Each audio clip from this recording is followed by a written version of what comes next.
I have read countless stories about other people's experiences with sleep paralysis and thought I would share my scariest ones. Everyone has heard of the shadow people. I've had an unknown black force pin me down in bed, suffocating me.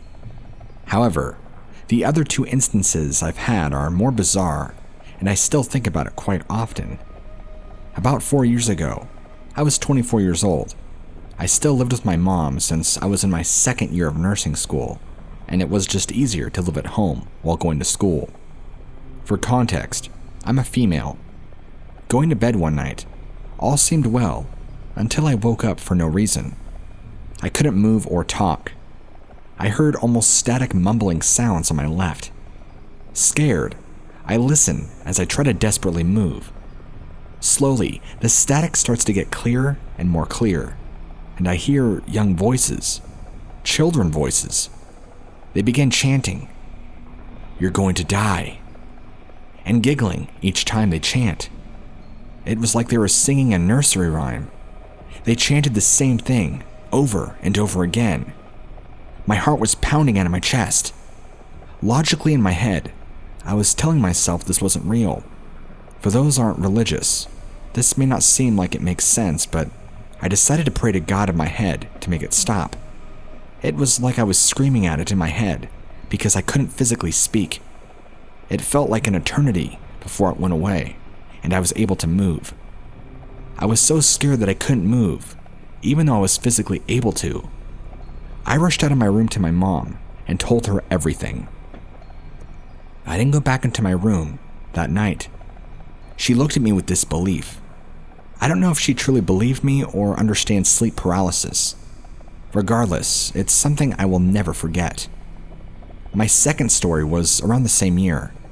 When sleep paralysis becomes a reoccurring theme every night, or every other night, I just started to sleep with the lights on.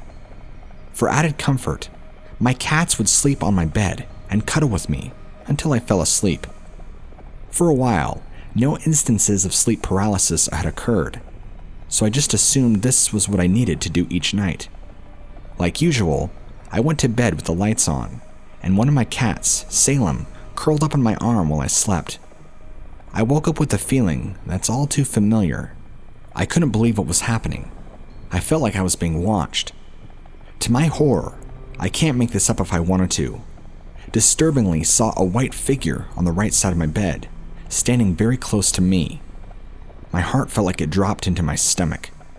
I see piercing, bright blue eyes staring back at me, and as I stared more, this white figure looked like it was a member of the KKK, with a white cloak, and the only thing I was able to see was its eyes.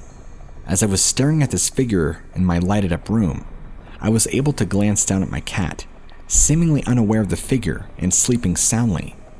This eased me up a bit. Seeing this made me remind myself that this wasn't real. After a few moments, the figure disappeared. Even with the lights on, I wasn't safe. I don't experience sleep paralysis as much as I used to, thankfully, but those are some instances where I'll never forget.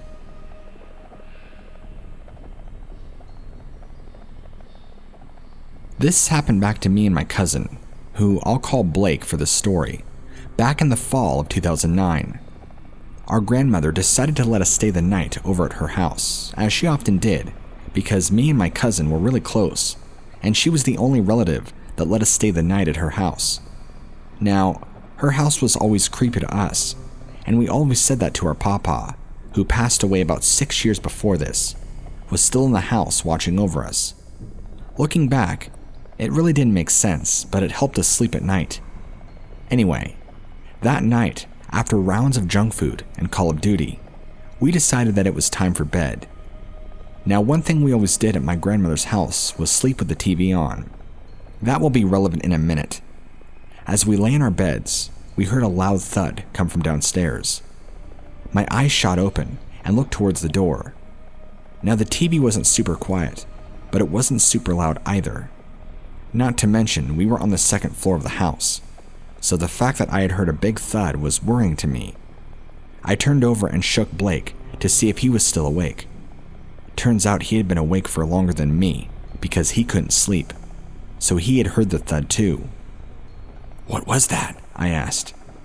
"I have no idea. You think we should check it out?" He had asked me. "Yeah, we need to make sure Mama is okay," I said. That was the one mistake that possibly led to what happened afterwards. We both got up and slowly approached the door. I turned the knob and opened the door. We stepped outside onto the landing. I started to turn and walk down the stairs when Blake stopped me. I turned and he seemed like he was listening for something. Then another loud thud came from downstairs. So, being the idiots we were, we didn't think about it being an intruder, so we thought it was a ghost. I was really into ghost hunters and shows like that at the time, so I pulled out my sister's old Razor flip phone and started to record us asking questions. "Is there someone here with us?" I asked. No response. "Papa, is that you?" Blake asked. Just then, a huge crash could be heard, like something made out of glass had hit the floor. We scrambled into the bedroom. Once we were both inside, I slammed the door shut. I breathed a sigh of relief until I heard what sounded like somebody going to the drawer on the nightstand. I turned and looked at Blake. He was paralyzed, staring towards his side of the bed. The nightstand drawer was open. Again, following what I had done before, I pulled up the thermal filter on the camera of my phone. What I saw turned my blood to ice. A shadowy humanoid figure was bent over and was digging through the drawer. My cousin had snapped out of his trance and looked over at the phone. He gasped. Then the thing jerked its head to look at us. It knew it was caught. It then stood up straight and then turned to face us. I was about ready to poop myself at this point, and I just knew this thing was going to kill us both, and nobody would know what had happened. But then something weird happened. It disappeared, almost like it was blinked out of existence. I wasted no time. I tore open the door and practically flew down the stairs. I ran into the spare bedroom downstairs and turned to see if Blake followed me. Thankfully, he wasn't too far behind. Once we were both inside, I slammed the door and locked it. "What was that thing?" Blake had asked me. "I don't know, but I'm not going to sleep. I don't want that thing to sneak up on us." And we didn't.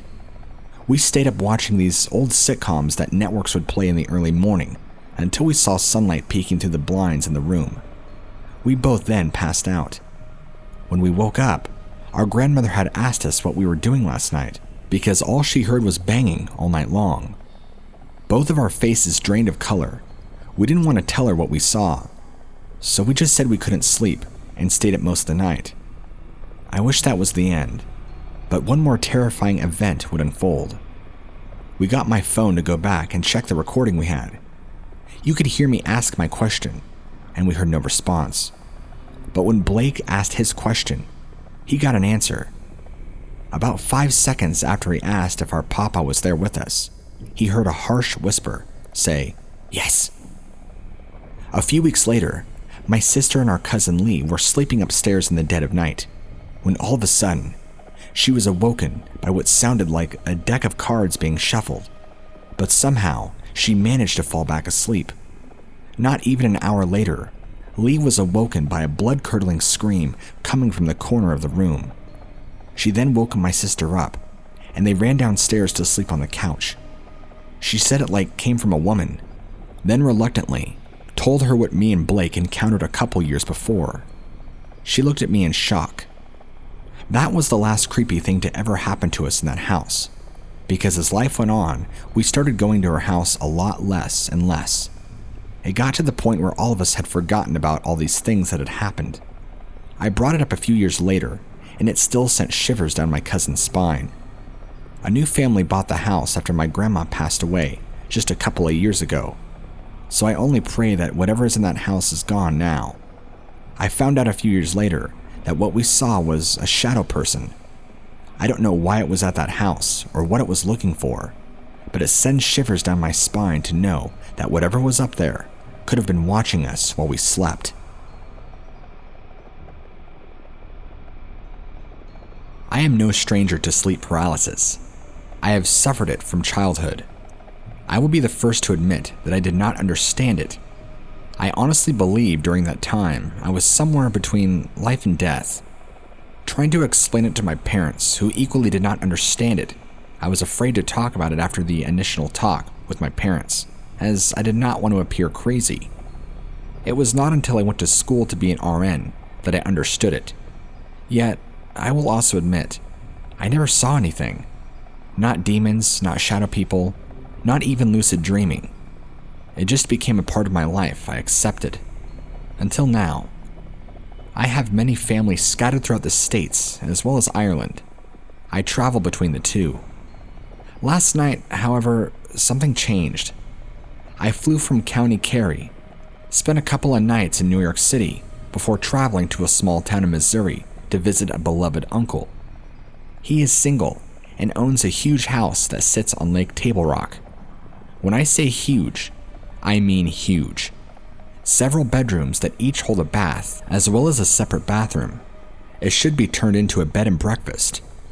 He gave me the choice of rooms, and I chose one overlooking the lake as opposed to one overlooking the gardens, as it is currently wintertime.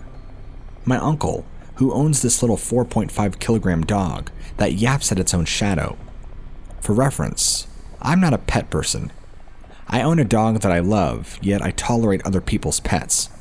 So naturally, for the most part, ignore this tiny dog.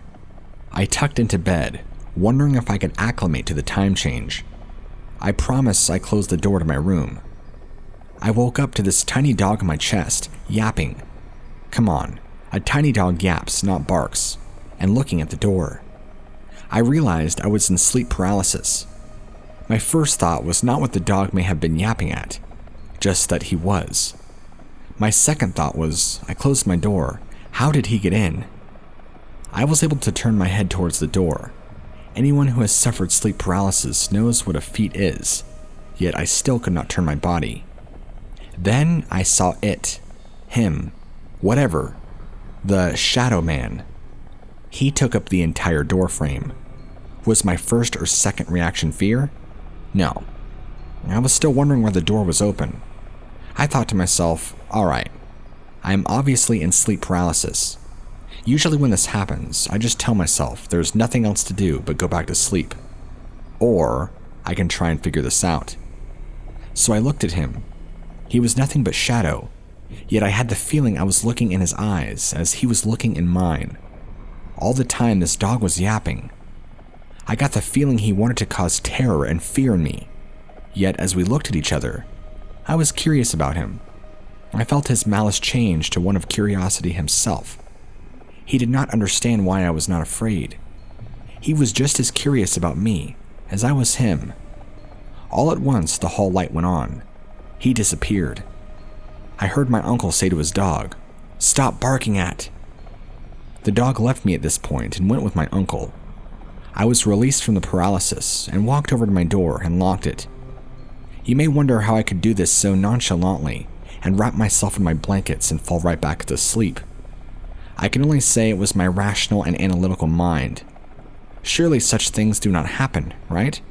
The next morning, my uncle made a delicious breakfast. See why I said this house should be a bed and breakfast. I was not getting to talk about the night's events before, until my uncle said, "You saw the shadow man, did you not?" For the first time. I was at a loss for words.